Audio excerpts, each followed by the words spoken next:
L'instant geek avec Damien Van Acteur. Bonjour Damien. Bonjour Catherine. Aujourd'hui, vous nous parlez d'un rendez-vous. Attention, c'est pour les fans et pour les geeks, mais les curieux peuvent aussi s'y rendre. C'est le fameux CES, à savoir le Consumer Electronics Show, qui se tient habituellement à Las Vegas, capitale du jeu et de la démesure. C'est vous qui l'avez écrit. Moi, je vous lis, Damien. Sauf que cette année, Covid belge oblige, toutes les présentations des nouveaux gadgets devront se faire en ligne. On se demande un peu comment ça va se passer, Damien. Oui, et c'est pas forcément parce qu'on est dans l'industrie technologique qu'on sait faire de la technologie en ligne. Et ça, le CES a été contraint évidemment de le faire. Le CES d'habitude, on peut voir quelques images, c'est 170 000 personnes qui se ruent pendant plus de 10 jours à Las Vegas. C'est des halls complets du Convention Center qui sont remplis. Plein de gadgets, plein de trucs geeks, des choses qui parfois arrivent, parfois n'arrivent pas, parfois arrivent jusqu'au marché, parfois sont juste en démonstration. Forcément, cette année-ci, Covid oblige, ils ont été obligés de se basculer en ligne. Ils ont donc créé tout un plateau de télévision à distance où tous les exposants, les grandes marques qui ont l'habitude de venir montrer leurs nouveaux joujoux, leurs nouveaux gadgets, peuvent interagir à distance. Sauf qu'on a l'impression d'être un peu dans un énorme giga zoom géant, enfin giga Teams pour l'occasion, parce que c'est Microsoft qui a raflé le marché pour pouvoir organiser tout ça. C'est effectivement très compliqué. Depuis lundi, jusque ce jeudi, il y a moyen de suivre en ligne toutes ces avancées. Ça va être moins intéressant, moins fun que les autres années, alors j'imagine quand même. Forcément, le côté humain n'est pas là. On sait que le business fonctionne beaucoup au relationnel. C'est tout ce qui se passe dans les travaux qui a beaucoup d'intérêt aussi. C'est là où les contrats se signent généralement. Voilà, on sait bien qu'il va falloir se réinventer. Ça n'empêche, il y a quand même 2-3 trucs assez marrants qui sortent. Justement, le CES, en principe, c'est là que sont annoncés les grands virages technologiques, les grandes nouveautés. On l'a vu en matière de télévision, de réalité virtuelle ou d'autres. Est-ce qu'il y a encore des choses que le CES parvient à inventer? Alors, on peut le voir à l'image. J'en ai sélectionné quelques-unes. C'est difficile, évidemment, d'aller choisir, donc c'est subjectif. Il faut miser sur celle qui va faire le buzz dans quelques mois. C'est là qu'on attend votre talent. La première que j'ai été chercher, c'est celle de Sony qui a sorti une nouvelle technologie qui permet de capter en réalité virtuelle, d'aller chercher des artistes par exemple et de les couvrir de capteurs pour pouvoir littéralement les virtualiser, remplir à nouveau des salles de concert. Des hologrammes? Non, c'est pas ça. Alors c'est plus que des hologrammes parce que là vraiment on peut le voir, elles ont carrément des capteurs partout, ça permet de recréer l'image comme si on était dans la salle de concert. Et de pouvoir re-remplir des salles. On sait que le secteur de la culture est très très impacté par rapport à ça. Et ça pose plein de questions sur les droits. Ça, c'est LG qui sort. Les écrans, c'est une constante sur le CES. Là, c'est l'écran qui sort de votre pied de lit.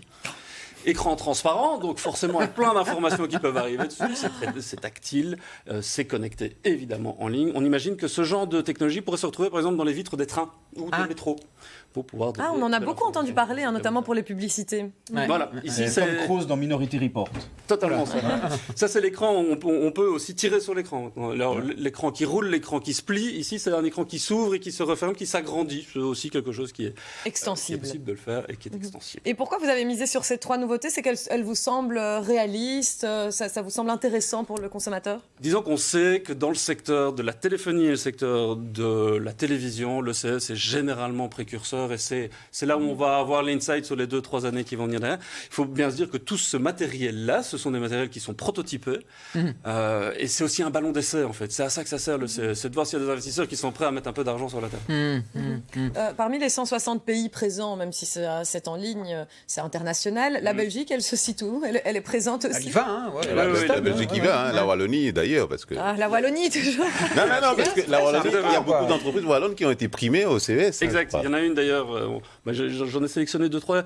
Ce qui est intéressant cette année-ci, c'est qu'on est forcé de se réinventer. Le ticket, généralement, pour être présent sur le CES, c'est un micro-stand qui va jusqu'à $80,000, à peu de choses précises. C'est $1,200 pour pouvoir être présent. Et il y a une initiative intéressante, c'est le village francophone. On le voit d'ailleurs à l'écran, il y a toute une série de hubs entrepreneuriaux à travers la francophonie, donc c'est 85 pays qui sont présents. Et on voit d'ailleurs que Willy Borsu, le ministre de l'économie et du numérique en Wallonie, ainsi que Maxime Prévost, bourgmestre de Namur, ont pu inaugurer ce stand-là qui va...